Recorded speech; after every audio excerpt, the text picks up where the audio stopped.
Hello friends, Dr. Ravindra Singh here again.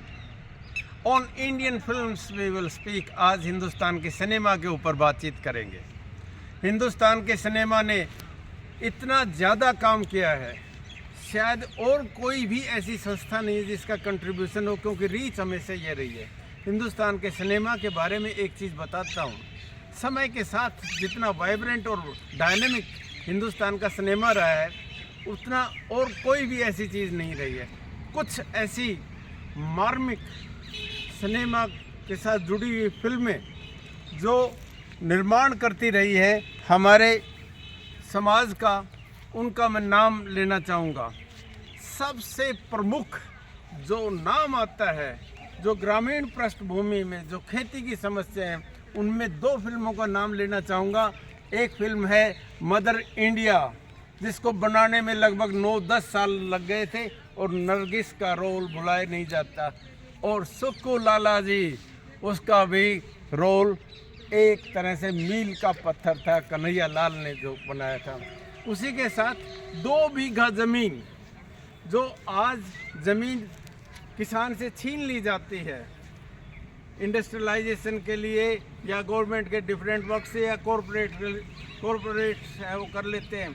और कमाल की बात है, उस ज़माने में बिमल रॉय ने 2 बीघा ज़मीन बनाई थी, और उस फिल्म ने आज तक भी प्रासंगिक एक सिनेमा को रखा है। मैं एटनबरो की गांधी फिल्म को एक बहुत मील का पत्थर समझता हूँ। हिंदुस्तान के सिनेमा को इंटरनेशनल अगर प्लेटफॉर्म दिया तो गांधी फिल्म ने दिया। यहाँ 3 जो उस समय के जो बहुत ही बड़े नाम थे, दिलीप कुमार का, राज कपूर का और देवानंद का, तीनों के जो काम हैं वो अलग अलग दिशा में बहुत ही अच्छे माने जा सकते हैं। मुगले आजम दिलीप कुमार की हिस्टोरिकल फिल्म को किस तरह से दर्शाया गया और किस तरह से ये बताया गया कि हिंदुस्तान के मानस में एक चीज़ रस बस गई है, जिसका नाम है सौहार्द, जिसका नाम है सेकुलर इंडिया। यहाँ राज कपूर को अगर RK बैनर्स के नीचे बनी हुई, राज कपूर एक लीजेंडरी रहे हैं, और उनका भी आवारा, श्री 420 और एक उनके सपने की बहुत अच्छी पिक्चर थी, उसका नाम था मेरा नाम जोकर। और याद होगा आपको, जोकर में वो डायलॉग, हीरो को भी जोकर का काम करना पड़ता है। ये रोज़गार के ऊपर जो समस्याएं महंगाई की है, जो घरेलू हिंसा है, जो आकांक्षाएं और विज़न है, उनको नव भारत के लिए के निर्माण के लिए ये फिल्म है, ये एक बेस बना दिया था इन्होंने। और उसके बाद आ गया था हमारा, जिसको गोल्डन एरा करते हैं। गोल्डन एरा उस समय आ गया, ग्रीन रेवोल्यूशन के बाद लोगों के पेट में रोटी आ गई थी, लोग नाचने गाने लग गए थे, ग्लैमर आ गया था, और इस ग्लैमर के बीच में ही कुछ एक ऐसी चीज़ें आई जिन्होंने चेतना का विकास किया। और इसमें 2 आंखें 12 हाथ। आप ये देखिए, फिल्म का एक गाना, ए मालिक तेरे बंदे हम, और वो स्कूलों की प्रार्थना बन जाती है। रिफॉर्मेटिव जो कानून है, उसमें सबसे अच्छा काम 2 आंखें 12 हाथ का माना जा सकता है। पैरेलल सिनेमा में बहुत अच्छा काम मंडी, निशांत और सारांश पिक्चर ने दिखाया। सारांश पिक्चर ऐसी पिक्चर थी जिसमें जवान और बुजुर्ग, एक हेडमास्टर का एक सामंजस्य जिस तरह से दिखाया, और उसमें एक विवेक कि जीने के लिए हमेशा एक चीज़ की ज़रूरत पड़ती है, और वो है आदमी का पर्पस। वो सर्च करते हैं जीवन के लिए एक पर्पस। हिंसा समाज को पर्पसलेस बना देती है। और अहिंसा विकास के रास्ते खोलती है। यहाँ मैं मजदूर फिल्म जो दिलीप कुमार की थी, उसने लेबर प्रॉब्लम्स के बारे में बताएं।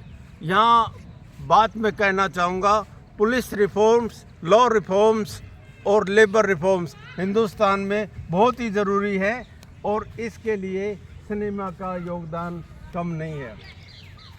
फूल और पत्थर, बच्चों के जो बच्चे जिनके माँ बाप नहीं हो जाते हैं, निरीह होते हैं और वो भटक जाते हैं, उनको लेकर फूल और पत्थर, और उसमें भी मीना कुमारी और धर्मेंद्र का काम क्लासिक माना जा सकता है।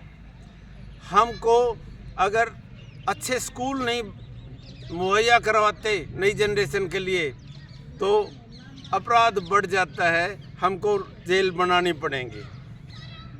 3 इडियट्स, तारे ज़मीन पर और दंगल, ये 3 बेहतरीन पिक्चर आई और एक परिदृश्य बदल दिया हिंदुस्तान का, और नई सोच के साथ, नई समस्याओं के नए सॉल्यूशन है उनके साथ आ गया। हालांकि सिनेमेटोग्राफी में बहुत ज़्यादा टेक्नोलॉजी आ गई, लेकिन आज भी माना जाता है कि सिनेमा की आत्मा है वो उसका स्क्रिप्ट होता है। साहित्य और सिनेमा दोनों जुड़े हुए होते हैं और समाज की कहानियाँ होती है, वो हमारे और आपकी कहानियाँ होती हैं।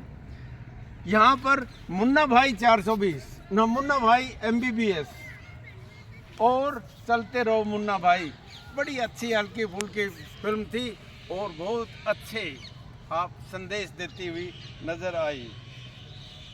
यहाँ नई फिल्म आ रही है और आने के बाद पता नहीं क्या होता है, 3 महीने के बाद विलुप्त सी हो जाती हैं। कारण सिर्फ और सिर्फ एक ही है, टेक्नोलॉजी ने तो बहुत विकास किया है, लेकिन स्क्रिप्ट के ऊपर, आत्मा के ऊपर, म्यूजिक के ऊपर, थिएटर के ऊपर कम काम हो रहा है और होना चाहिए। यहाँ मैं एक बात ज़रूर कहना चाहूँगा कि रीजनल सिनेमा हमारी बम्बई सिनेमा के ऊपर भारी पड़ने लग गया है। आप ये देखिए हरियाणी फिल्मों के गाने किस तरह से हिट हो रहे हैं, इसी तरह भोजपुरी सबके ऊपर भारी पड़ रहा है। इसका मतलब ये हो गया लोकल सेंटिमेंट अब ज़्यादा प्रभावी हो गया। ये छोटी छोटी नदियाँ ही होती हैं जो बड़ी नदी बनाती है और उसके बाद सागर बनता है। छोटे शहरों से आए हुए कमाल के कलाकार आ रहे हैं और उनका गीत, संगीत और ड्रामा में पार्टिसिपेशन अब भारी पड़ने लग गया है बम्बैया फिल्म पे, जिसमें लो बजट है और बहुत सारी समस्याएं जैसे दहेज प्रथा के खिलाफ है, अशिक्षा के खिलाफ है, नारी के ऊपर जो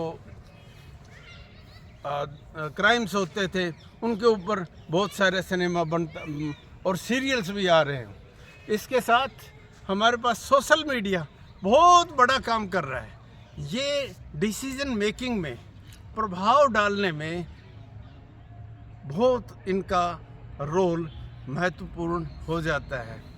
सिनेमा आगे बढ़ेगा, अच्छा सिनेमा अच्छा देश बनाएगा। सोशल मीडिया भी रिस्पॉन्सिबल है और हम समझते हैं और ज़्यादा अच्छे निर्माण में काम करता रहेगा। मैं फिर दोबारा से इन फिल्मों के नाम ले रहे हैं तो आप ज़रूर देखें।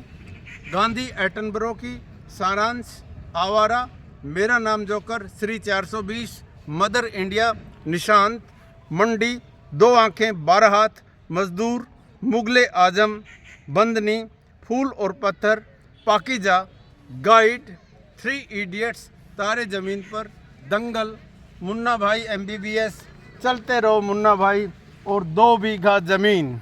ये पिक्चर आप ज़रूर देख लें। देखना आपकी चेतना में विकास, चेतना में फ़र्क पड़ेगा, आपके सोचने का तरीका बदलेगा और आप देखेंगे नव निर्माण में आपकी भागीदारी बढ़ेगी। मैं फिर से इंडियन सिनेमा को सैल्यूट करता हुआ, जय हिंद कहता हुआ विराम देता हूँ। आपको good luck, happy evening, happy life.